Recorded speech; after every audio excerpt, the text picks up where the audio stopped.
Un haut VO2 max, c'est comme ton billet de loterie.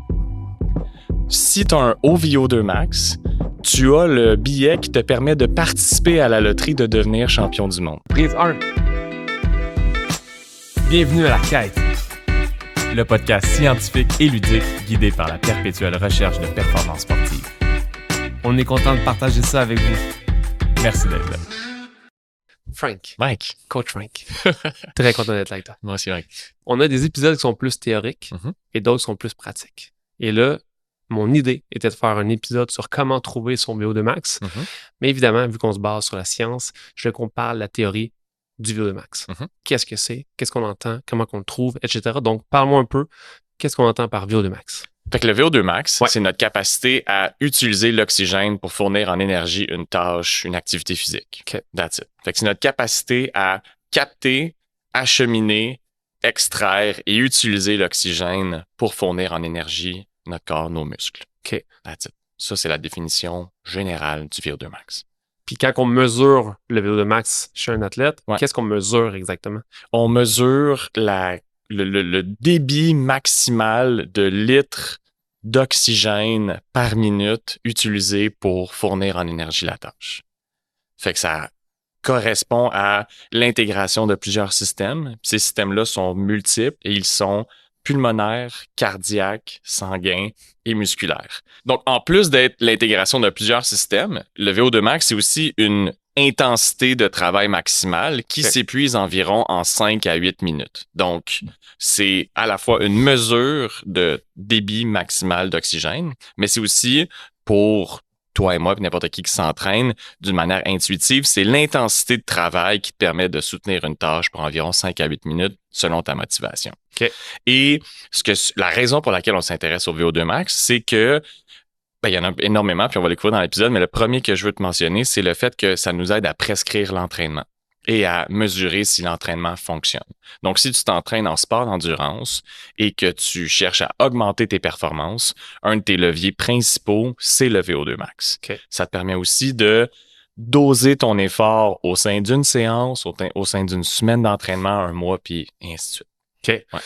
Comment qu'on mesure le VO2 max? Faut aller dans une salle où les gens ont des masques, puis on calcule justement le taux d'oxygène que ton corps consomme et tout? Tout à fait. Okay. C'est le test le moins accessible hors laboratoire, hors université. Fait que, il y a beaucoup des épisodes qu'on a faits qui avaient des transferts terrain à des tests un petit peu plus scientifiques. Celui-là, il te demande vraiment d'avoir du matériel spécialisé parce qu'il faut mesurer les échanges gazeux. Fait qu'il faut que tu aies un masque ou un tube dans la bouche ou un masque autour de la bouche pour mesurer les échanges. Qu'est-ce qui rentre puis qu'est-ce qui sort? Pas juste en termes de quantité, mais en termes de contenu. D'échangement. Exactement. Okay. Fait que ça prend du matériel spécialisé.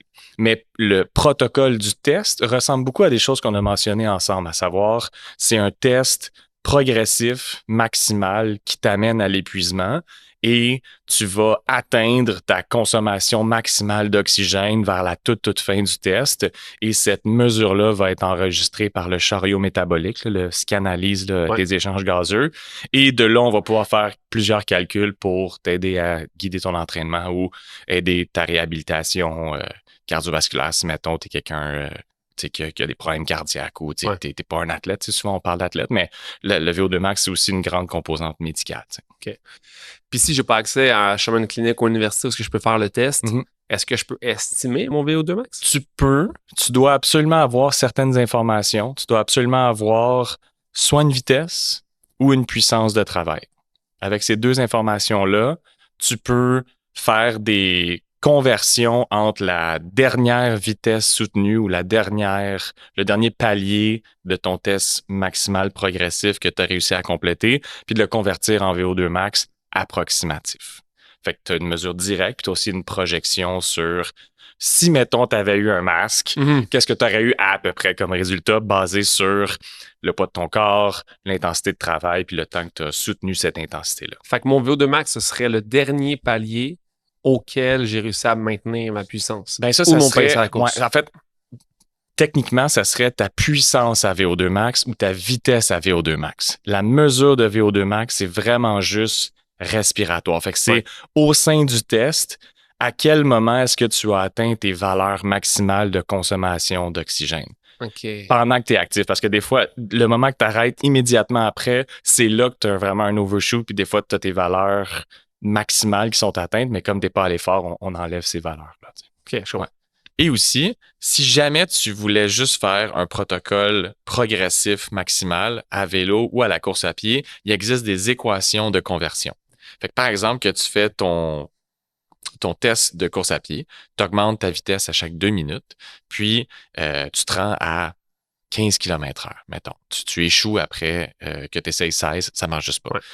Ton 15 km/h, tu peux le multiplier par 3,5 et ça te donne une approximation de ton VO2 max en millilitres par minute par kilo, c'est ça. Je l'ai fait à l'envers, ça me fout un peu. Au palier que j'échoue. Oui, c'est ça. Fait que mettons 15 fois 3,5.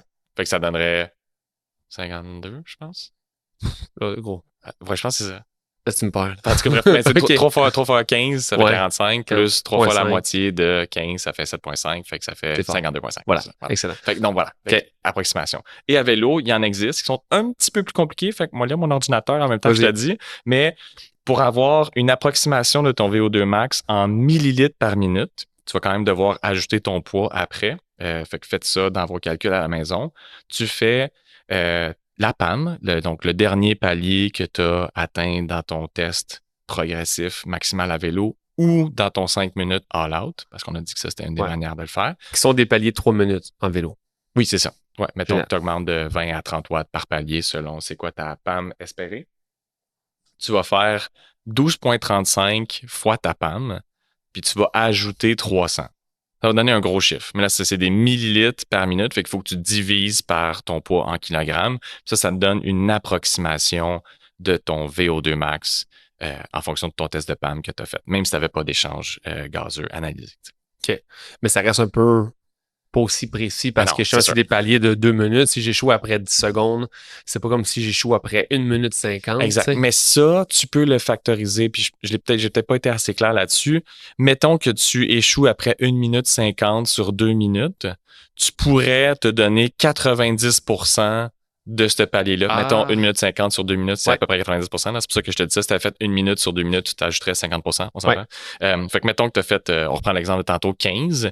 Tu as commencé 16 km/h, puis tu as fait 1 minute sur 2, mettons, tu aurais 15,5 de vitesse à VO2 max ou de FAM. Donc, une fois que tu as enregistré ta mesure d'oxygène consommée maximale, tu as comme 2 avenues possibles. Tu peux la garder en litres par minute ou tu peux la transférer en une unité de mesure qui permet de comparer les individus. Puis, cette mesure-là, c'est des millilitres par kilogramme par minute. Donc, si par exemple, tu as fait un test de VO2 max, puis tu as eu 5,2 litres par minute comme résultat, tout le monde qui est dans la sphère du sport, ça va pas leur parler beaucoup. Mais si tu le divises par ton poids corporel, puis tu le divises en millilitres, tu vas arriver à un chiffre que là, il est un petit peu plus instinctif, où est-ce que les grands athlètes ont un certain chiffre, puis les gens sédentaires ont un certain chiffre. Mettons, toi puis moi, si on s'entraînait pas, on a une trentaine d'années, on serait 30, 40 millilitres d'oxygène par kilogramme de poids par minute. Puis les grands athlètes, ben là, des fois, ça va jusqu'à presque 100. Fait que le range là, de être très, très déconditionné, c'est genre peut-être, je sais pas, le 10, 15, 20, là, quand t'es vieux, puis t'es sédentaire, puis ça va pas du tout, tu sais. Puis quand t'es, mettons, en santé, notre âge, à peu près 45, 50, peut-être, le millilitres. Mais ça défavorise les personnes qui sont en surplus de poids, mettons. Tout à fait.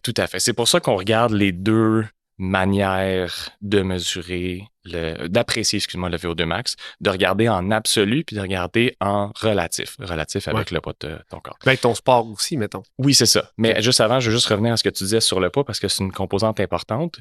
Il y a des manières de truquer ton VO2 max, à savoir, mettons que tu as ton 5,2 litres par minute puis que tu perds 5 kilos.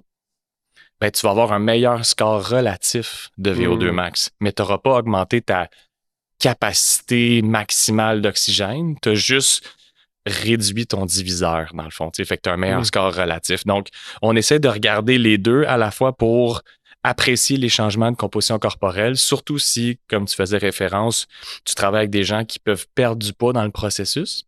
Fait que de voir, est-ce qu'ils deviennent plus en forme en consommant plus d'oxygène par unité de temps, ou ils sont juste moins lourds, donc leur score relatif s'améliore. Je comprends. Puis, une dernière chose, tu me demandais comment mesurer le VO2 max. Il y a les tests progressifs que je t'ai parlé. Il y a des tests sous-maximaux aussi que tu peux faire pour te donner une approximation de ce que tu aurais comme résultat si tu t'étais donné au maximal. Ça, souvent, c'est pour des gens qui sont des gens cardiaques ou des gens qui ont des problèmes pulmonaires. On ne parle pas d'athlètes ici. Puis si tu veux la solution facile, sans faire d'effort, il y a un questionnaire sur Internet qui est basé sur des grosses valeurs populationnelles puis dans les pays scandinaves. Fait que ça, c'est le worldfitnesslevel.org.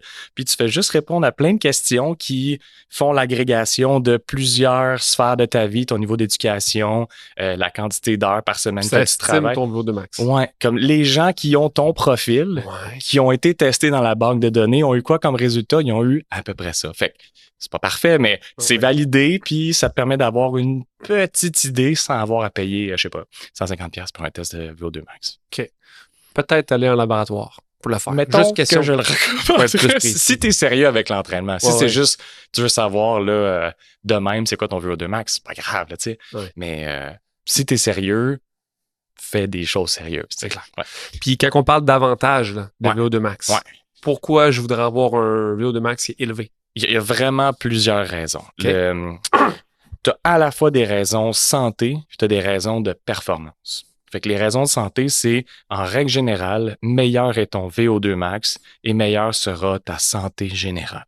Tu vas mourir plus vieux, tu vas avoir moins de maladies, tous tes risques, ils appellent ça all-cause mortality en anglais. Fait que de mourir de quelconque manière, c'est réduit. Fait que donc, juste pour la santé en général, c'est bon.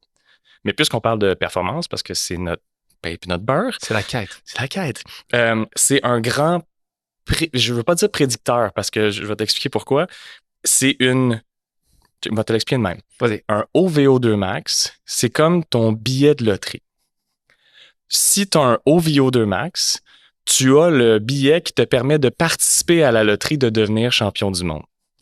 C'est pas dit que tu vas gagner, mais si tu n'as pas un haut VO2 max puis tu fais du sport d'endurance, tu n'as pratiquement aucune chance d'être champion du monde.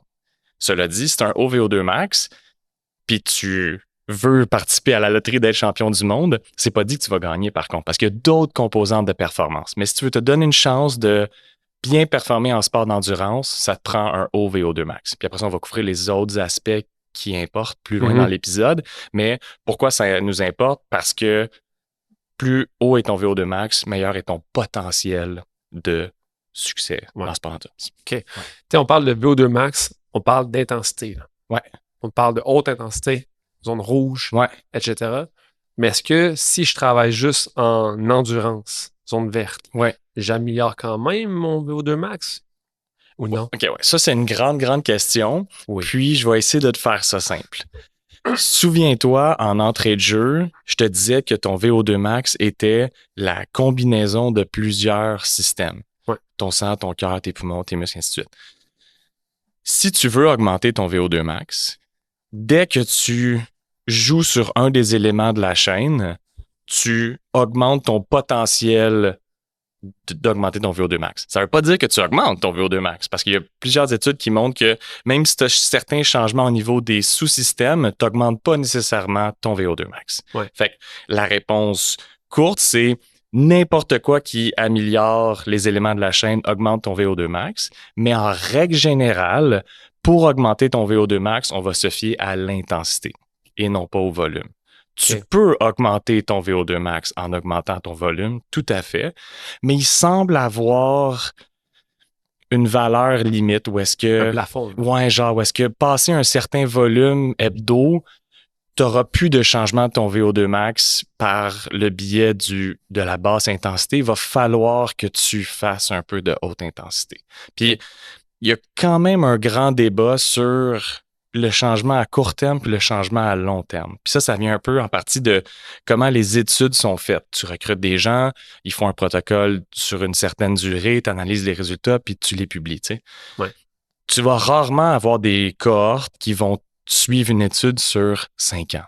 Souvent, c'est des rares exemples d'athlètes d'élite que tu vas avoir ces données-là. Puis sinon, c'est des durées des fois de 2 semaines à 3 à 6 mois ou plus. Tu sais, fait que notre conceptualisation du changement possible par la haute intensité puis par la basse intensité est un petit peu biaisée par ça.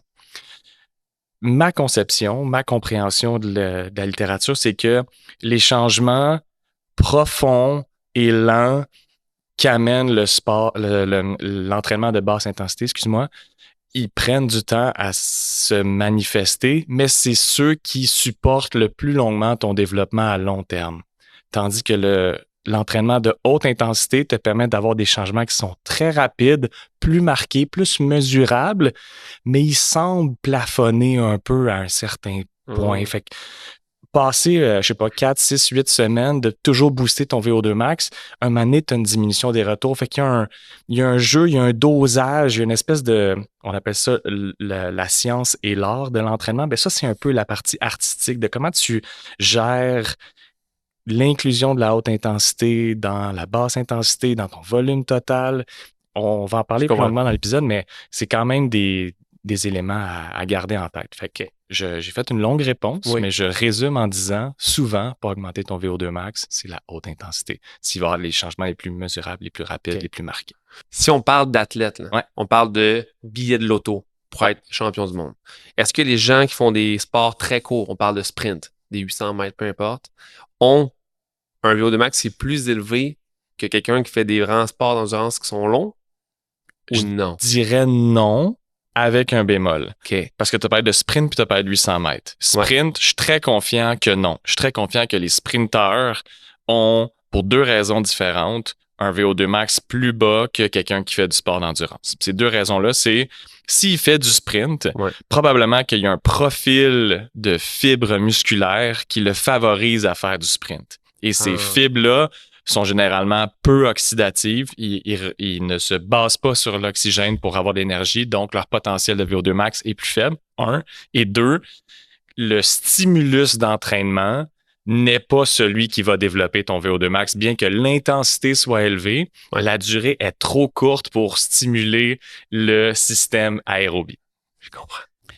Mais tu as aussi parlé du 800 mètres. Puis le 800 mètres, c'est un effort qui est relativement court, que tu peux nourrir avec de l'anaérobie ou de l'aérobie parce que c'est une durée moyenne. Alors, pour ce genre d'athlète-là qui fait du court, il y a quand même avantage à avoir un haut VO2 max. Donc, le VO2 max étant de l'oxygène, si on parle d'un sprint, il y a très peu de carburant, il y a très peu d'oxygène en fait qui est utilisé comme carburant. Effectivement, c'est beaucoup plus d'autres substances, la glycolyse puis les phosphates, l'anaérobie. OK, makes sense. Exact. Je veux rajouter quelques éléments en lien avec la mesure du VO2 max et les prédicteurs de performance. Parce que tu as fait référence au billet de loterie, puis ça m'a fait penser que j'avais oublié de te mentionner certaines infos. La raison pour laquelle je disais que le VO2 max n'était pas nécessairement un prédicteur de performance, c'est que la performance en sport d'endurance, mettons 5 minutes et plus, est majoritairement conditionnée par 3 éléments. 1, le VO2 max, effectivement, mais aussi où sont tes seuils lactiques sur ta courbe et généralement, où est ton 2e seuil? Donc, à quel pourcentage de ton VO2 max tu peux travailler pour une durée soutenue et finalement, ton efficacité. C'est quoi la quantité d'énergie, c'est quoi la quantité d'oxygène que tu as besoin pour supporter une certaine puissance de travail? Comme par exemple, si on est tous les deux mettons qu'on a tous les deux un VO2 max de 50. On travaille tous les deux à 200 watts, mais ça te coûte, mettons, je vais faire une approximation, mettons 45% de ton VO2 max, puis moi, ça m'en coûte 55% de mon VO2 max. Tu es plus efficace que moi. Tu comprends? On travaille à la même intensité relative, mais ça te coûte moins cher que moi. Puis pourquoi ça me coûte moins cher? Pour plusieurs raisons. J'apprécie. Mais il y a vraiment plusieurs choses qui soutiennent ça. Il y a l'endurance musculaire, il y a l'efficacité technique du geste. Là, si mettons, là, je t'ai fait un exemple de vélo, fait qu'il n'y a pas beaucoup de techniques d'impliquer, mais mettons de la course à pied ou du ski de fond, genre ou de la nage, ça pourrait être une explication. On ne parlerait pas de watts, on parlait de vitesse ou de puissance de travail quand même, mais mesurée différemment. Puis Puis donc, chaque tâche te coûte une certaine quantité d'énergie, puis il y a plusieurs systèmes qui répondent pour nourrir cette tâche-là. Fait qu'il y a plusieurs choses. Ça peut être ta densité mitochondriale, ça peut être ta typologie musculaire. T'es-tu un petit peu plus fort que moi? Fait que tu peux donner de l'énergie d'un point de vue neuromusculaire plutôt que d'un point de vue oxydatif. Tu sais, là, je spécule un peu, là, mais en général, ce que je veux que tu retiennes, c'est que le VO2 max, c'est important, mais c'est pas le seul. Et là, on évacue complètement les aspects motivationnels, nutritionnels, pacing, tactique. Tout ça, ça explique en partie la performance dans un sport. Tu sais. Fait que ça, c'était les choses que je voulais rajouter. Et j'ai été plutôt rapide à t'expliquer pourquoi c'est important le VO2 max quand je t'ai juste parlé de performance en sport d'endurance, mais il y aurait des raisons pourquoi, en plus de la santé, tu voudrais avoir un bon VO2 max. Puis ces raisons-là sont classiquement associées à une meilleure récupération. Meilleure récupération entre les efforts, mettons entre les répétitions. Ça peut être même dans le gym, là, pas juste des répétitions là, d'intervalles, mais aussi juste des répétitions de muscu. Ça peut être associé à une meilleure récupération entre les séances aussi. J'ai même vu des papiers cette semaine sur le lien entre le HRV, la variabilité de fréquence cardiaque, et ton fitness cardiovasculaire. Fait que chaque séance va te coûter un peu moins cher et tu vas revenir à ton baseline plus vite si tu as un meilleur VO2 max. Ça, c'est quand même intéressant. Puis, meilleure capacité d'endurance, évidemment. Meilleure réserve de glycogène, autant en quantité, tu vas en stocker plus, mais aussi tu vas être plus lent à l'utiliser parce que tu peux utiliser plus ton oxygène plutôt que tes glucides. Puis ton oxygène est souvent associé là, à brûler des gras versus ton glycogène. Fait que donc, ça va te prendre plus de temps avant de t'épuiser ou tu peux travailler plus fort pour la même durée. C'est comme les deux leviers principaux que tu peux avoir. Fait que je voulais compléter un peu ma réponse parce que le VO2 max, c'est vraiment, d'un point de vue systémique, très avantageux à développer. Okay. J'ai deux questions, en fait. Ouais. La première étant, est-ce qu'il y aurait un certain nombre de temps auquel je veux tester mon VO2 max pour voir l'amélioration? Et vient ma deuxième question qui est, est-ce qu'il y aurait un plafond de VO2 max pour un individu? Ouais. Est-ce que c'est d'un point de vue réaliste, atteignable, tu sais, pour quelqu'un comme toi qui s'entraîne avec une vie. Ouais, c'est ça. Ouais, si tu parles de, mettons, ton athlète du dimanche, genre, on risque de jamais atteindre notre VO2 max. Mais on est des athlètes du mardi, du mercredi, du jeudi, peut-être pas vraiment du vendredi soir, mais du samedi puis du dimanche, mais c'est pas notre vie, tu sais, on n'est pas des athlètes pro, tu sais. Donc, il y a peu de chances qu'on atteigne notre plafond physiologique. Okay. Les gens qui c'est leur job, les athlètes pros, les athlètes olympiques, les name it, les athlètes d'élite, eux ont des chances d'atteindre leur plafond physiologique d'un point de vue VO2 max. Puis souviens-toi, dans un autre épisode, je te parlais qu'il y avait des systèmes qui plafonnaient dans le temps. Ouais. Le premier à plafonner, c'est souvent le VO2 max. Où est-ce que une fois que tu as assez développé ta machine aérobie, tu vas faire des changements rapides, initiaux, puis un moment donné, ça va plafonner pas mal, mais tu vas quand même t'améliorer dans ton sport. Puis une autre raison pourquoi je disais que le VO2 max, c'est pas juste un prédicteur, c'est que tu peux avoir des meilleures performances pour un même VO2 max. Fait qu'il faut qu'il y ait une explication ailleurs, puis c'est en partie ce que je t'ai déjà mentionné. Mais je t'en rajoute. Je te parlais de tes seuils lactiques, qui étaient dans les autres choses qui pouvaient s'améliorer. Puis je te disais que ton efficacité, c'était le troisième grand système qui expliquait la performance en endurance. Puis c'est à peu près le cycle ou la chaîne de saturation où est-ce que tu vas plafonner ton VO2 max. Après ça, tu vas souvent plafonner tes seuils lactiques. Ils vont pas se déplacer plus vers la droite de ta courbe, mais ton efficacité gestuelle peut continuer grandement à s'améliorer dans le temps. Puis une des raisons pour lesquelles je t'explique cette chaîne-là, c'est que ça a été documenté. Il y a des chercheurs anglais qui ont suivi la meilleure coureuse de son époque, Paula Radcliffe, qui a été recordwoman, j'allais dire recordman, mais recordwoman, c'est tellement français. Anyway, championne du monde et qui a eu le record du monde au marathon, qui ont suivi sa carrière au complet. On a des données sur son VO2 max, ses seuils lactiques, puis son efficacité. Puis ce qu'on voit, c'est que à un certain point dans son développement de carrière, son VO2 max ne change plus. Ses seuils lactiques, il change un peu en début de saison, puis en fin de saison, il finit toujours en même place. Mais d'une année à l'autre, son efficacité de gestuelle, son coût énergétique diminue constamment et ne plafonne pas. Avec quel facteur? Le volume d'entraînement, l'endurance musculaire, la densité mitochondriale, peut-être, là, je spécule, là, mais il faut que ça soit expliqué par quelque chose. Puis mon hypothèse, c'est que c'est des changements très, très lents qui s'opèrent sur une décennie, voire plus, là, dans son cas, qui font des micro-changements d'efficacité qui t'amènent à juste constamment t'améliorer. Wow. Tu sais. Donc, ce que je disais, c'est que son efficacité ne cesse de s'améliorer. Ça lui coûte toujours de moins en moins cher courir à une certaine vitesse, ce qui fait qu'elle peut continuer à battre son record puis dominer à l'époque. Là, ça commence à faire un temps, mais c'est un des plus beaux sets de données qu'on a en sciences du sport pour expliquer les adaptations à très, très, très long terme. Ouais. Puis, il y a aussi ce genre de données-là sur des cyclistes juniors puis des gens qui font du ski de fond. Puis, ça montre que c'est seulement avec des grosses doses de volume que tu peux continuer à faire des changements profonds, mais subtils à long terme. T'sais. Fait que c'est comme si tu as toujours tes deux leviers, ton volume de basse intensité, ta haute intensité, puis c'est le mix des deux qui te permet de créer le cocktail d'amélioration à très, très, très long terme. T'sais. Wow. Ouais. Fait que je te dirais, en règle générale, 2-3 mois, je te dirais. En fait, non, en fait, je vais complémenter ma réponse en disant, plus tu es nouveau à l'entraînement, plus ça va changer vite. C'est ça. Plus tu es confirmé, moins il faut que tu t'attendes à un changement de ton VO2 max pour les raisons qu'on a mentionnées. Fait que je dirais, ça dépend. C'est plate, là, mais ballpark, 2-3 mois. T'sais, mettons, avec nos athlètes, on les teste de 1 à 4 fois par année pour le VO2 max, puis on s'attend pas toujours à des changements. Mais on prend des photos, puis on s'assure qu'on manque pas quelque chose de flagrant là, dans leur physiologie parce qu'on n'a pas testé, mettons. Okay.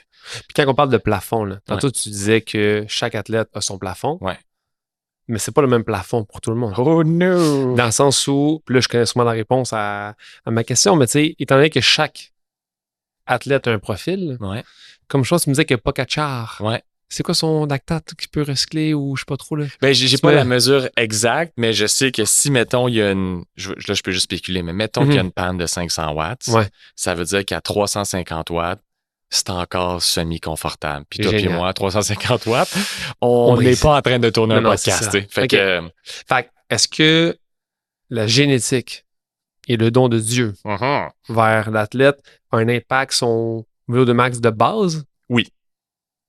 Mais génial. Ça, c'est noté. Encore, c'est pas le fun encore pour les autres. Balancé. Mais attends, génial. Attends, je rends ça pire. Le sport est injuste. La distribution génétique, c'est injuste. La réponse à l'entraînement, c'est injuste. Toi puis moi, on fait le même workout, on n'a peut-être pas les mêmes adaptations. Et aussi, et aussi notre plafond génétique est pas le même non plus. Fait que, à bien des égards, tu pourrais le voir d'une manière démoralisante puis dire je serais jamais champion du monde, tu sais, ce qui est probablement vrai, mais on a tous notre propre quête, tu sais, puis wink wink, mais genre je trouve ça intéressant et stimulant de rechercher notre propre plein potentiel, tu sais, notre propre plafond génétique ou en tout cas de ce qu'on peut se permettre comme entraînement, puis juste essayer d'être satisfait avec ça. Ça, j'ai pas encore réussi. Essayer d'être satisfait. C'est ça, j'allais dire. Parce que le plus le podcast avance, plus je me rends compte que c'est pas fair. Ça l'est vraiment pas. Puis je vais même probablement toujours te confirmer que c'est pas fair. Je pense pas arriver et faire comme « Mais non, Mike! » Cette question-là, je la pose plus. C'est fini. Pour aucune question. Mais en fait, en général, tu pourrais te dire, est-ce que, en fait, à chaque fois que tu vas me demander, est-ce qu'il y a une variance génétique? La réponse risque d'être oui. C'est ça. Le mot génétique ne sera plus jamais dans aucun épisode. C'est juste que même notre récupération ou notre adaptation est différente pour chacun. Oui. Fait que tu peux t'améliorer plus vite que moi en faisant moins d'efforts. Oui.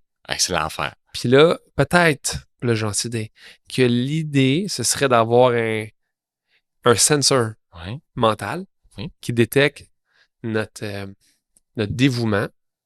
Tu comprends? Je vois ce Puis notre dépassement de soi intérieur, qui n'a aucun lien avec la génétique, qui est juste à quel point tu grindes. Fait qu'on arrive à 10 minutes d'écart à la fin, au finish line, mais si on regarde les stats, moi, j'ai souffert 10 fois plus.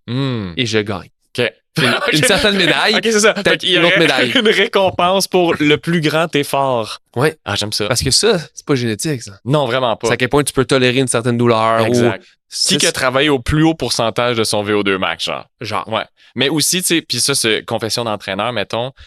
Moi, ça me coûte cher comme scientifique du sport quand je vois des gens travaillant, dévoués, ils font tout, ils s'entraînent des volumes incroyables, puis ils se font battre par des gens qui sont juste gifted, Voilà. puis ils se font coiffer à la ligne par quelqu'un qui a juste le talent génétique puis qui fait la moitié moins de training. Mm-hmm. Ça fait mal à mon petit cœur de genre, si tu travailles fort, tu peux y arriver, tu sais. D'où le sensor. Ouais, voilà. Le sensor. Voilà.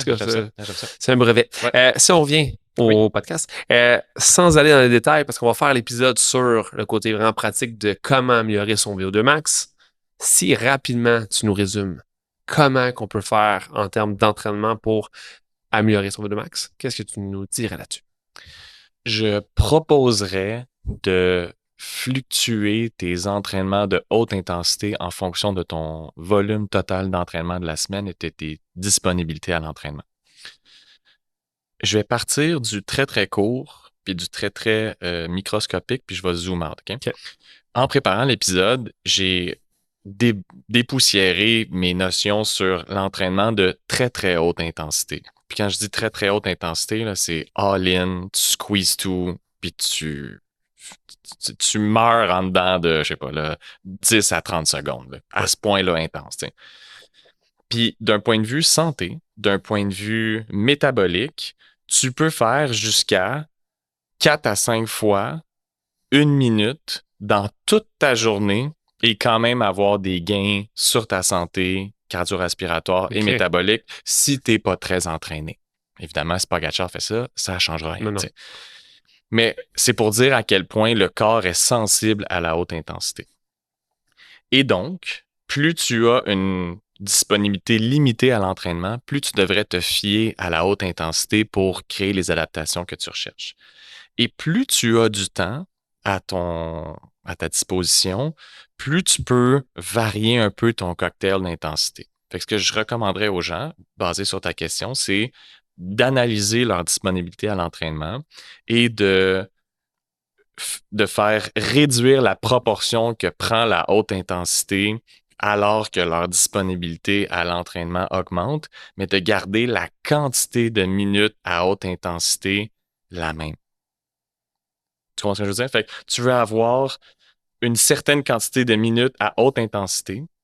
Mettons, on va dire, si tu es extrêmement sédentaire, peut-être 4 à 5 minutes par jour. Mettons, tu cours en haut des marches ou tu marches extrêmement vite de ton char à ton bureau. Genre, ça a été mesuré puis ça fonctionne d'ailleurs. Ah ouais? Tu n'es même pas en train de discuter, mais les activités de ta vie générale qu'il faudrait que tu fasses pareil, tu augmentes un peu l'intensité puis ça vient bonifier ta banque de minutes à plus haute intensité que le repos et ça a des bénéfices métaboliques et cardio-respiratoires aussi. Okay. Moi, j'allais dire pas genre le Tabata. Non, c'est ça. Là, un vrai truc Rollin. Oui, c'est ça. Ben attends, j'y viens, tu sais. Okay. Fait que là, c'était comme plus, on est sédentaire puis on veut juste trouver un peu de temps pour s'entraîner. Oui. Mettons qu'on parle de gens qui s'entraînent déjà.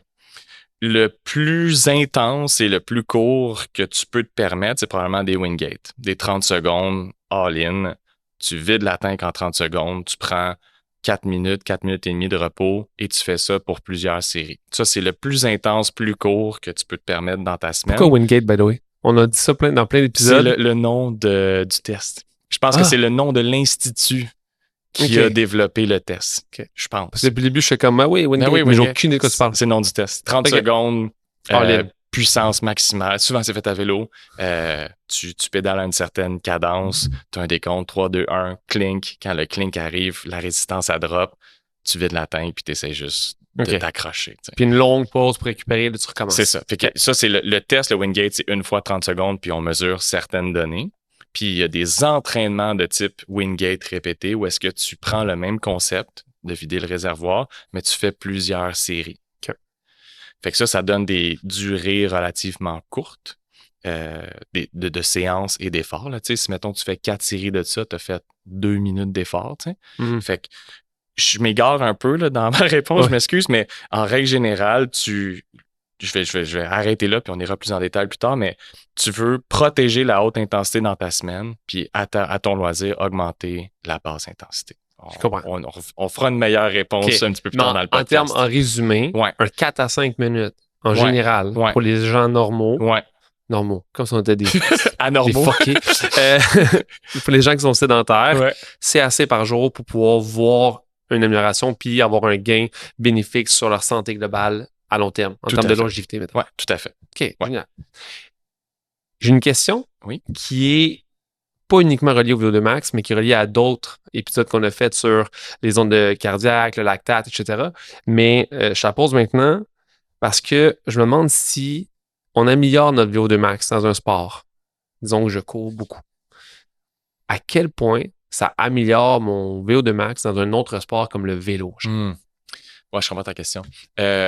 C'est difficile à y répondre et facile à la fois. Ce que je veux dire par là, c'est les mécanismes qui soutiennent le VO2 max sont toujours présents, peu importe l'activité que tu fais. Ton cœur, tes poumons, tes muscles, ton sang. Ça ne change pas. Mais il y a une spécificité de l'action musculaire qui vient quand tu changes d'un sport à l'autre. Et il y a certaines adaptations qui sont locales et périphériques, c'est-à-dire que, mettons, que tu fais du ski de fond, tu as besoin d'utiliser tes bras ou, mettons, tu nages. Donc, il va y avoir des adaptations dans tes bras que tu n'auras pas si tu fais juste du vélo, par exemple. Donc, tu vas avoir probablement une masse mitochondriale nettement plus grande dans tes jambes et très peu dans tes bras si tu es un cycliste, mais si tu es un fondeur ou si tu es un nageur, tu risques d'avoir une plus grande distribution de mitochondries dans ton corps, par exemple. Fait que donc, il y a des éléments qui sont locaux qui répondent à l'entraînement. Fait que c'est ça la partie que je te dis qui est tough. C'est que si, mettons, tu te dis, je veux tester mon VO2 max au patin, puis je veux tester mon VO2 max à la course, ça se ressemble, mais il y a une petite différence au niveau du geste. Donc, peut-être que là, tu vas être limité par ton efficacité quand tu fais d'un à l'autre, tu sais. Ou, mettons, t'es comme, OK, je veux savoir mon VO2 max à la nage, qui est comme full body, puis je veux transférer ça au vélo, qui est juste le bas du corps. Là, c'est là que ça devient un petit peu compliqué, tu sais. Mais en règle générale, si tu améliores les systèmes qui soutiennent le VO2 max, on peut penser que tu améliores ton VO2 max dans un ensemble de sports. Fait que c'est transférable. OK. Donc, quelqu'un qui serait sédentaire, environ un genre de 30 à 45, mettons, VO2 max. C'est quoi les autres stats qui sont le fun? Y a-t-il un maximum jamais enregistré du top meilleur VO2 max ever? Oui, il y en a un, autant pour les hommes que pour les femmes. Pour les femmes, c'est 78,6. Une marathonienne, championne olympique en 84. Puis pour les hommes, c'est un petit peu plus élevé. C'est toujours un petit peu plus élevé pour les hommes, puis on va le couvrir tantôt si tu veux. Mais le plus haut ever, le record publié chez les hommes, c'est 97,5. C'est Oscar Svensson, un cycliste. Svensson. Un Norvégien. Probablement. As-tu déjà entendu parler de lui? Non. Ben voilà. Fait que même si c'est le meilleur score ever enregistré, ce gars-là, il a déjà pris sa retraite parce que ça n'a pas marché pour lui, tu sais. Fait que c'est pas le seul explicateur de performance. Sinon, dans les autres chiffres connus là, puis populaires, Björn Dahley, un des meilleurs fondeurs de tous les temps, norvégien, 96, c'était l'ancienne meilleure valeur avant Svensson. Kylian Jornet, 89,5. Oh, mais lui, lui, il descend du ciel. Littéralement, des fois, il descend des courant, montagnes. En 30-30 pendant 3 heures. Va, quelle machine. Lance Armstrong, Steve Préfontaine, 84. Miguel Indurain, 88. Lance, par contre... à noter. Ici, je peux voir qu'il y a une petite note à son dossier. Là. Exactement. Mais c'est pas dit qu'il n'y en a pas d'autres aussi. C'est vrai. C'est vrai. Et moi, j'ai trouvé ça, quand j'étais sur les bancs d'école, jadis en kinésiologie, là, à peu près, je sais pas, 15 ans, on m'avait parlé du VO2 max de certains animaux que j'avais trouvé ça fascinant. Parce que là, on a en tête les records humains, là, genre dès que t'es en haut de 60, on commence à trouver ça excitant. En haut de 75, on a un petit frison, là, puis si tu fais 90, on passe à ça. Il y a des valeurs phénoménales chez les animaux. Puis je t'en donne une coupe. Les chevaux pur sang, 170 de VO2. Les chiens de traîneau, 240. Puis l'animal avec le plus haut VO2 max ever, sais-tu lequel? Le guépard. J'aime que tu aies donné un animal d'explosivité qui non, ça... qui utilise pas J'aurais dit genre l'oiseau migrateur. Oui, mais en fait, c'est ça. C'est ça. Oui, Yes! c'est un oiseau, en fait, c'est le colibri. Fait que le colibri a... Ah, petit colibri. Oui, 650 de VO2. Hey, j'ai rien écouté ton podcast. Hein. C'est ça. J'ai pas dit dans le bar, Carlis. Non, mais le guépard, ok, t'as raison, ok. C'est ça. Fait que, tu sais, mettons, le colibri, ça m'a beaucoup fait rire, j'ai trouvé ça excellent. Le colibri, 35% de densité mitochondriale. Fait que dans ces cellules musculaires qui peuvent accepter de la mitochondrie, il y a presque le tiers de l'espace qui est utilisé pour l'utilisation de substrats. Tandis que chez nous, chez l'humain, c'est 4 à 10-12%. Fait qu'il nous torche. Puis il est tout petit. Fait que donc, son diviseur est très, très faible. Mais qui a testé le VO2 max? Qui a pris un colibri, l'a mis sur un tapis roulant, puis a fait « let's go ». Mais t'as pas besoin. Parce que t'as juste besoin d'avoir une salle que tu contrôles les échanges. OK. Puis tu peux savoir qu'est-ce qu'il utilise en fonction du temps. Puis si tu sais combien il pèse, t'as ton calcul, millilitres d'oxygène par kilogramme de poids. Mais tu veux pas le faire tester comme tu fais avec un humain, est-ce que tu vas faire pousser le cheval pur sang à un... Ouais, c'est ça. Si j'ai bien compris comment ils ont fait, ils ont restreint la quantité d'oxygène dans la pièce. Ils l'ont mis en stress oxydatif pour voir si on le pousse dans ses derniers retranchements d'oxygène, qu'est-ce que ça donne. Puis ça montait parfois jusqu'à 1090. Là, on vient de perdre tous les végétariens. Ils viennent de fermer le podcast. Exactement. Maltraitance animale. Je dirais pas que c'est de la maltraitance. Je pense que ce colibri-là a survécu. En tout cas, j'aime croire. Oui. Ouais. Non, à travers les stress, on apprend, on évolue. Voilà. Ça a rendu le colibri plus fort. Ils sont plus forts. Il y a eu des avantages évolutifs. Le guépard. Le guépard! Pour vrai, c'est trop bon. C'est trop calme. C'est comme j'ai rien écouté. Ça, c'est drôle. Cave. Ouais. Tantôt, tu me disais que dès que j'améliore un élément de la chaîne, poumon, cœur, sang, puis j'oublie le quatrième. Muscle, évidemment. Ça aide à ce que mon VO2 max s'améliore. Ouais. Mais qu'est-ce que ça veut dire par élément de la chaîne si j'améliore mon sang, dans le fond? Mettons que je te propose de faire le voyage de l'oxygène. Oui. Mettons qu'on prend une molécule d'oxygène qui est dans l'air que tu vas utiliser dans ton muscle. Ouais. C'est quoi son chemin? D'abord, il va être inspiré. Donc, il y a tout l'aspect pulmonaire. Il faut que tu fasses rentrer ton oxygène, ton air, dans tes poumons. Et de là, ça prend le chemin du cœur qui va distribuer le sang pour que l'air que tu as rentré dans tes poumons puisse pénétrer dans la circulation sanguine. Donc, il y a des ondes d'échange. Ça va prendre le chemin de la circulation sanguine. Donc, il va y avoir des transporteurs impliqués. Ça va aller jusque dans le muscle. Il faut que le sang ait un lieu d'échange, les capillaires sanguins, qu'on a déjà parlé dans d'autres podcasts. Il faut que l'oxygène soit utilisé par les mitochondries. Ça, il va être rejeté en CO2, puis tu vas l'expirer. Ça, c'est le voyage de l'oxygène. Mais je veux aller encore plus loin sur les mécanismes et comment qu'on peut les modifier. Parce que je t'ai parlé d'adaptation centrale, puis je t'ai parlé d'adaptation périphérique dans le passé. Fait que c'est là où est-ce que on comprend un peu mieux quand on fait de la basse intensité, puis on améliore la périphérie, entre guillemets, puis on fait de la haute intensité, puis on vient plus jouer sur les adaptations centrales. Qu'est-ce qu'on veut dire par là? Fait que chaque élément, dans le fond, a une méga importance sur le résultat final. Tout à fait. Fait qu'on peut améliorer juste un des éléments, ou un des éléments qui est plus défaillant. Je suis un peu simpliste, là, exact. Okay. Il y a des facteurs limitants à l'augmentation du VO2 max, puis on va le couvrir dans un instant, mais la simplification que je fais, c'est haute intensité égale adaptation centrale, basse intensité égale adaptation périphérique. Puis il y a des adaptations hybrides, puis j'y viens. Fait on se lance. Pour ce qui est de la captation de l'oxygène puis le système pulmonaire, on parle généralement d'adaptation centrale.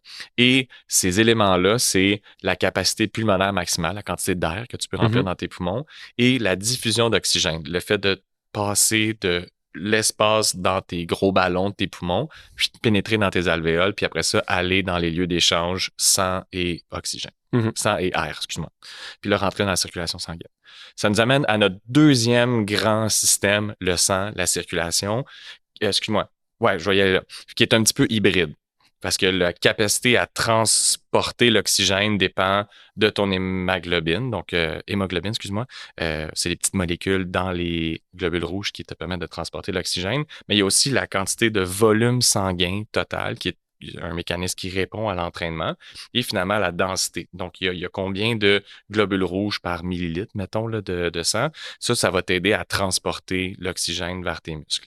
Et la pompe qui rend ça mobile, c'est ton cœur, qui est géré par les adaptations qui sont centrales, a aussi des mécanismes d'adaptation. Tu as la capacité de remplissage, de déformation de ton cœur. Plus tu travailles à haute intensité, plus ton cœur se déforme lors de la projection du sang, de l'évacuation et du remplissage. Donc ça, c'est un mécanisme d'adaptation. Mais les deux principaux mécanismes, c'est le débit cardiaque et le volume d'éjection systolique. Le volume d'éjection systolique, c'est à chaque coup de pompe, combien de millilitres de sang sort du cœur vers tes muscles pour nourrir l'effort. Et le débit cardiaque, c'est la relation entre ce volume-là et la fréquence cardiaque. Parce que tu peux avoir, mettons, je vais dire 100 millilitres par battement, là, je dis un chiffre rond là, par rapport, à 50 de FC, puis 100 millilitres par battement à 100 de FC, ben, tu vas avoir doublé ton débit sanguin. Tu comprends ce que je veux dire? Et là, j'arrive dans la partie un petit peu plus périphérique, la partie plus musculaire. Tu as la capacité d'extraire l'oxygène de la circulation sanguine. On appelle ça la différence artério-veineuse. Le sang qui quitte les poumons, qui est pleinement oxygéné. De quoi a-t-il l'air lorsqu'il revient par la circulation veineuse, puis qui revient vers les poumons pour se faire réoxygéner? Le delta d'oxygène entre ce qu'il y avait au début quand il était plein, puis qui revient quand il est un peu moins plein, meilleur tu es à utiliser l'oxygène, plus ce delta-là va être grand, plus le sang va être pauvre en oxygène lorsqu'il revient vers les poumons. Donc ça, c'est une mesure qu'on a pour apprécier la capacité du muscle à extraire l'oxygène de la circulation sanguine. Puis ça, c'est corollaire avec la perfusion sanguine. Donc, si tu as plus de sang qui touche à tes muscles, on va dire, via tes capillaires, ça te permet plus d'échanges.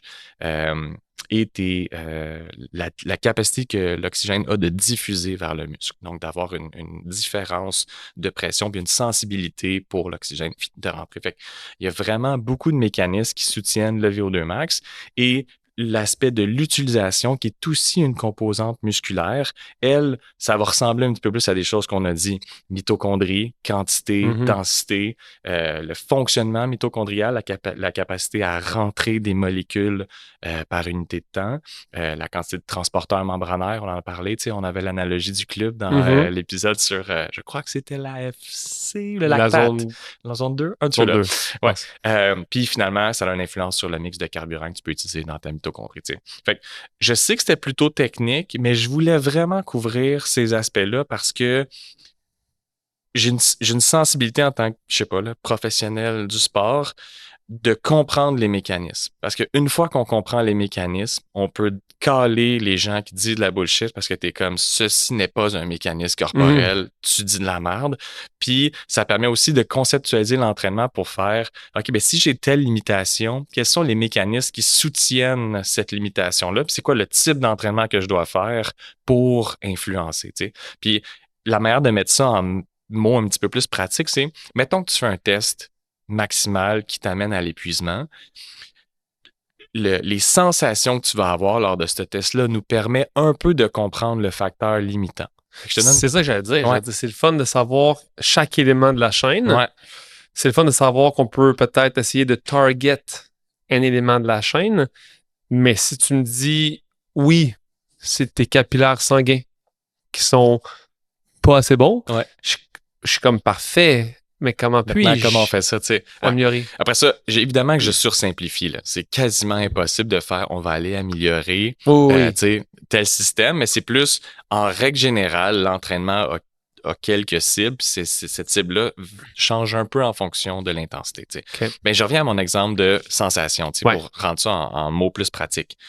Si tu, rendu à ton dernier palier d'effort, mettons que tu fais un test à la course, tu sais, rendu à ton dernier palier d'effort, t'es dans le rouge, là, 10 sur 10 d'effort, puis un moment donné, tu t'arrêtes, puis je te dis, Mike, qu'est-ce que tu as ressenti dans ce dernier palier-là. Puis tu me dis, hey man, mes jambes, ça brûlait. Je sentais pas que je pouvais bouger mes jambes plus vite. C'était tough, c'était dur. Vraiment la sensation de brûlure d'avoir les jambes vides, ça peut suggérer une difficulté à extraire l'oxygène ou à gérer les métabolites qui s'accumulent avec la haute intensité. Dans les muscles. Dans les muscles. Ou à l'inverse, tu me dis, hey man, j'avais le chest qui voulait exploser, j'étais pas capable de respirer plus, le corps suivait encore, mais j'ai l'impression que le cœur allait m'exploser. Ben là, c'est peut-être un autre mécanisme, un petit peu plus central, un petit peu plus cardiaque. Je suis pas en train de dire que on échoue toujours à cause de la même raison, mais il y a classiquement des explications qui sont suggérés dans la science comme le principal facteur limitant. Et souvent, c'est un facteur qui est circulatoire. Donc, si on pouvait amener plus de sang à nos muscles, on pourrait s'entraîner plus fort. Si on avait plus de débit cardiaque, si on avait plus de sang, si toute la courroie de transmission de toutes les mécanismes que je t'ai mentionné allait plus vite, souvent, ça irait mieux. Mais peut-être pas. Peut-être que si on est déconditionné ou on a des conditions médicales particulières, c'est d'autres éléments de la chaîne qui vont être limitants. Puis ça, peut-être qu'on peut soutenir ça avec l'entraînement. Je comprends. Grosse parenthèse, mais je trouve important d'aller dans ce niveau de détail-là pour l'aspect mécanistique, pour comprendre les mécanismes, puis savoir un peu si on a un levier de changement sur ces mécanismes-là. Génial. Ouais. Vu qu'on parle plus de génétique, parce que c'est trop démoralisant, on est tanné, je veux savoir, est-ce qu'il y a d'autres facteurs qui peuvent influencer le VO2 max? Je sais pas moi, l'âge, le sexe, le poids. Les trois que tu as mentionnés sont bons. Donc, tu as ta petite médaille de l'écoute du VO2 max. Je t'ai déjà dit que tu pouvais truquer ton VO2 max si tu changeais ta masse corporelle. Donc, évidemment, la masse corporelle, c'en est un. Il y a une différence homme-femme. Mais est-ce que si je perds du poids, mon VO2 max s'améliore? Puis pas le VO2 max qui est par kilo, mais lui de base? Probablement pas. Parfait. Parce que je précise. Vas-y. Si tu as perdu du gras, tu vas avoir un meilleur VO2 max par unité de masse corporelle active. Oui. Fait que donc, peut-être un peu, tu sais. Mais si ton volume absolu de VO2 max, mettons 4,6 litres par minute, si tu perds 2 kilos, peu de chances qu'il aille changer. T'sais. OK. Ouais. Puis pour les autres? Différence homme-femme, on y revient. C'est grandement expliqué par la masse adipeuse. Les femmes sont généralement un petit peu plus grasses que les hommes, donc leur quantité de masse utile est un petit peu plus faible, donc ça joue sur le VO2 max.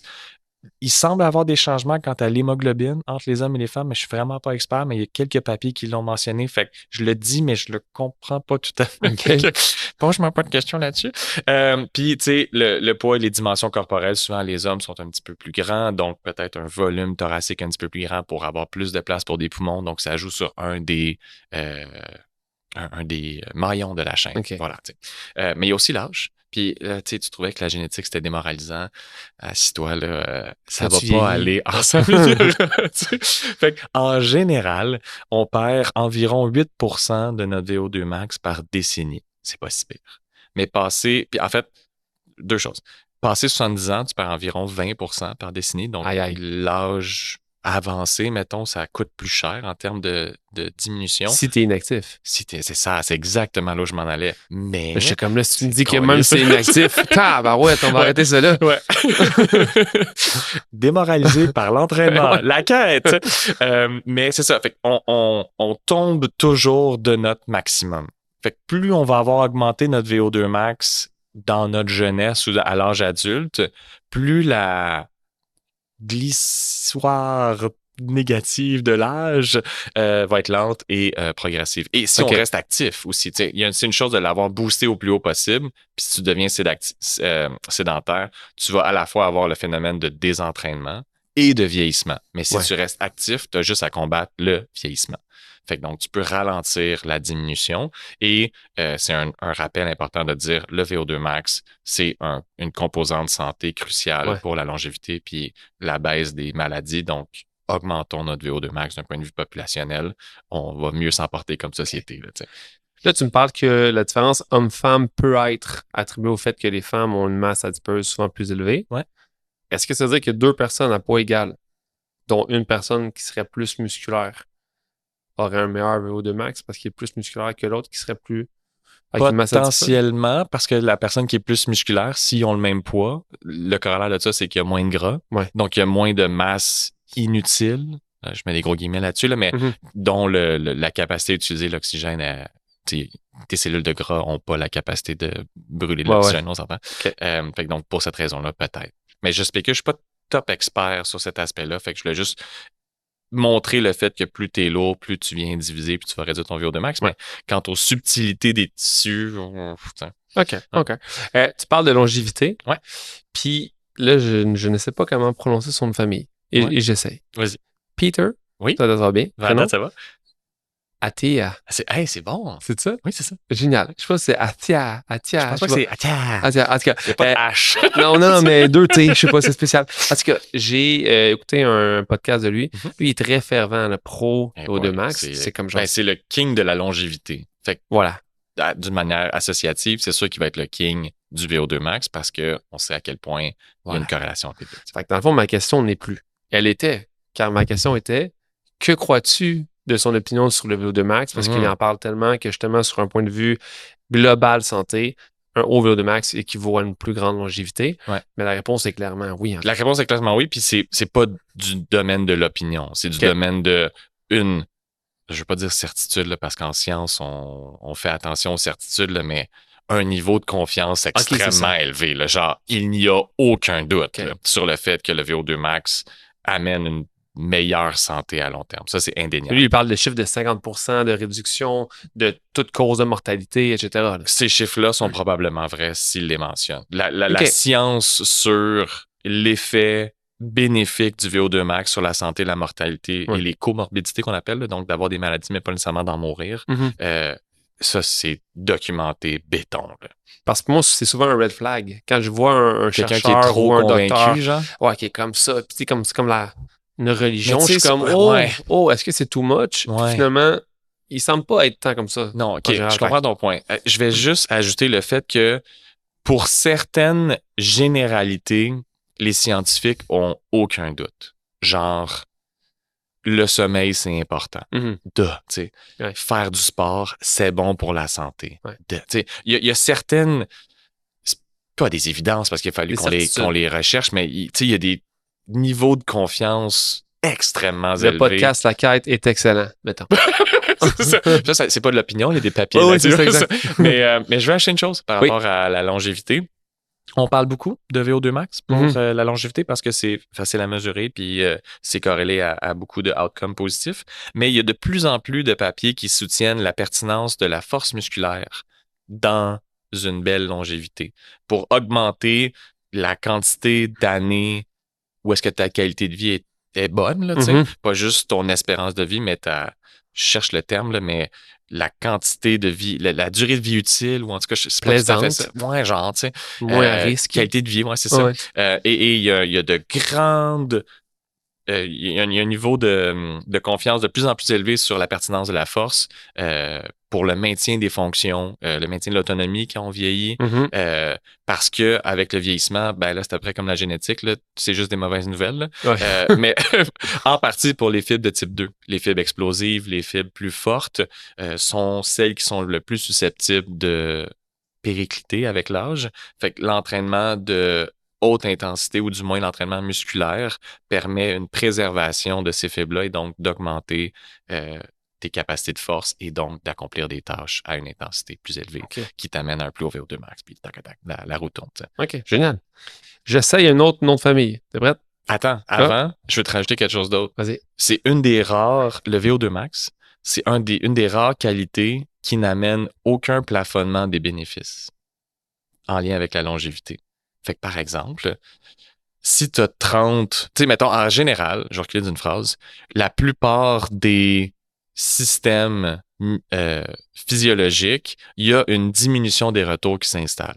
À savoir, un peu plus, c'est mieux. Beaucoup, c'est nettement mieux, mais extrêmement beaucoup, c'est rarement bon, souvent, il y a comme un problème quand t'en as trop, tu sais, genre la testostérone. Si t'as 0 testostérone, pas bien. Si on t'en donne juste un petit peu plus, ou tu te mets à aller bien rapidement. Si on te donne des doses normales, ça va. Si on t'en donne un petit peu plus, ou gain, mais là, si on te donne des doses de cheval, ben là, ça se peut que tu meurs ou ça se peut que tu aies des problèmes. Tu comprends cette relation-là de diminution des retours et voire même de danger si ça va trop haut. C'est pas le cas pour le VO2 max. Plus ton VO2 max est élevé, que des bénéfices. Meilleurs sont tes outcomes, exact. Il n'y a pas de, t'as un tipping point ou t'as un moment où est-ce que t'as trop de VO2 max puis ça te nuit. Même chose que la force musculaire. Il n'y a pas de plafonnement des bénéfices. Tu peux jamais être trop fort ni trop en forme d'un point de vue VO2 max. Mais les risques de blessure avec la force sont peut-être plus élevés que le VO2 max. L'entraînement, non, les deux. Tu peux quand même te blesser. Je veux dire, si l'entraînement qui mène à des niveaux exceptionnels de force musculaire sont un peu risqués, tout comme l'entraînement nécessaire pour le développement de niveau extrême de VO2 max, c'est pas le même risque, c'est pas des blessures catastrophiques ou traumatiques, mais c'est des blessures d'usure, puis c'est des perturbations physiologiques multiples liées au fait que c'est difficile de rentrer la quantité de calories pour supporter ce volume-là. Fait que tu as des systèmes physiologiques qui commencent à pas suivre le rythme. Oui, il y a un risque pour le développement de ces valeurs-là, mais une fois que ces valeurs-là ont atteint des niveaux élevés, on bénéficie de ces bénéfices-là. Quelle mauvaise phrase. Génial. On passe à l'autre question. C'était super intéressant. Donc, on retourne au nom de famille que je vais justement butcher. J'ai vu Gustave Hayden. Oui, comme il n'y a pas de H encore, moi je dis Iden. Mais je ne sais pas si j'ai raison. Mais c'est norvégien, on ne sait pas. Hein. En tout cas, incroyable athlète de triathlon. Dans un podcast où il racontait que pour certains triathlons, dont je pense qu'un des derniers qu'il a fait qui était comme mythique, il a fallu qu'il baisse son VO2 max. Je ne sais pas s'il a fallu qu'il baisse son VO2 max ou si c'était juste un effet de l'entraînement, mais son VO2 à son événement était plus bas qu'en préparation avant. Fucké, hein? Tu vois, je me demandais où est-ce que tu t'en allais avec cette question-là. Ouais. Puis la fin de ta phrase, ça m'a comme mis un bâton dans ma roue de vélo, genre. Parce que je pensais que ce que tu allais dire, c'est son VO2 max lors de sa compétition était plus basse que dans d'autres compétitions d'importance qui fluctuent. Fait que là, je sais pas trop, tu sais. La question, c'est pourquoi exactement? Oui, non, c'est ça. Mais quand ça arrive, sachant que le triathlon, c'est clairement pas un événement qui dure en bas de 4 minutes. Là. Non, c'est ça. Écoute, je peux juste spéculer. Puis j'ai comme 3 grandes hypothèses. Tu sais. La première, c'est est-ce qu'il y a une fluctuation au niveau de son poids corporel? À savoir, est-ce qu'il y a besoin, mettons que c'était de quoi vraiment longue durée, tu sais, ou est-ce que d'avoir un petit peu plus de masse corporelle pour avoir un petit peu plus de réserve énergétique, un petit peu plus là, de moins de risques de comme genre t'es tellement affûté, t'es tellement comme léger que ça se peut que t'aies pas l'énergie nécessaire pour bien performer, dans le sens ça t'a tellement coûté cher perdre ton poids que tu arrives dans un état amoindri. Je dis pas là, que t'as pas assez de réserve dans ton corps là, pour fournir la tâche, c'est pas ça que je dis. Fait que ça, c'est ma première hypothèse. Est-ce qu'il y a une modification de sa composition corporelle pour expliquer ça? Après ça, c'est en lien avec sa périodisation annuelle. Tu sais. Est-ce que ce triathlon-là était d'une plus basse importance par rapport à d'autres compétitions? Fait qu'il acceptait un état... je pense. D'abord, c'est encore plus... Comme je dis mythique, mais c'est plus en sens très important. Là. Événement A, genre. Écoute, rendu là... il y avait pas non plus les données exactes. Tu sais, il a diminué de 3%. OK, il l'a juste dit, il l'a pas mesuré. Non. Non, bon, pour qu'il puisse le dire, c'est qu'il l'a mesuré. Ouais. Sauf que à quel point... tu connais les Norvégiens? C'est sûr qu'il l'a mesuré. Il a mesuré everything. Il doit avoir 6 sensors sur lui, un dans le front. Tu comprends? Le sang coule. C'est genre... c'est des pétés, là. Non, je sais. Il l'a mesuré. Ça, c'est sûr. Mais à savoir à quel point le changement était assez grand pour que ça affecte ses performances, je sais pas. Mais s'il l'a mentionné, ça devait être quand même notable. Ouais, peut-être. Je vais dire que en règle générale, je vois pas comment ça serait possible, mais peut-être.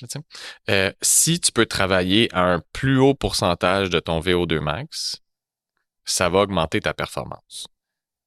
T'sais, si tu peux rouler à, je sais pas là, 86% de ton VO2 max sur, je sais pas, là, 30 minutes versus 82, tu vas mieux performer à 86. Exact. Ça, c'est Mais clair. ton VO2 max, c'est le même, en fait. C'est ça. Fait que là, j'essaie de voir dans une situation où est-ce que le VO2 max baisserait, mais que tu aurais une meilleure utilisation fractionnelle, donc ton pourcentage d'utilisation de ton VO2 max serait meilleur à cause du type d'entraînement que tu as fait, peut-être. Si, mettons, je dis, mettons, là, spéculation.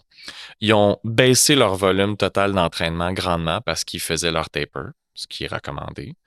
Et plutôt que de juste suivre les recommandations générales du maintien de l'intensité, ils ont vraiment poussé la note de l'intensité. Et ça, ce que ça a créé, c'est qu'il y a eu un rebond des capacités qui te permettent d'utiliser un haut pourcentage de ton VO2 max. Mais comme le volume a tellement baissé, ça l'a nuit à ton plafond de VO2 max. Là, je sais pas si c'est ça, mais je vois mal pourquoi tu voudrais faire ça, à part si tu as des raisons médicales. Tu sais, tu étais en RED, tu n'avais pas assez de masse corporelle d'un point de vue chronique pour fournir la tâche, puis tu commences à avoir des problèmes de santé. Tu sais, ça, c'était une autre de mes hypothèses, mais je vois mal pourquoi tu voudrais baisser ton VO2 max dans une tâche d'endurance. Okay. Je me demandais. Ouais. Mais pour vrai, je suis vraiment curieux. Mais j'ai juste pas. On invitera Gustave. Mais on prononcera pas son nom. Juste Gustave. Oui, Gus. Ah oui, Gus. Thank you, Gus, for coming here today. Y a-tu. Non. Est-ce qu'il y a d'autres. Attends un peu. Y a-tu une question que j'ai ratée, moi? Je te pose la question de la fin. Moi, j'ai tout. OK, génial. Ouais.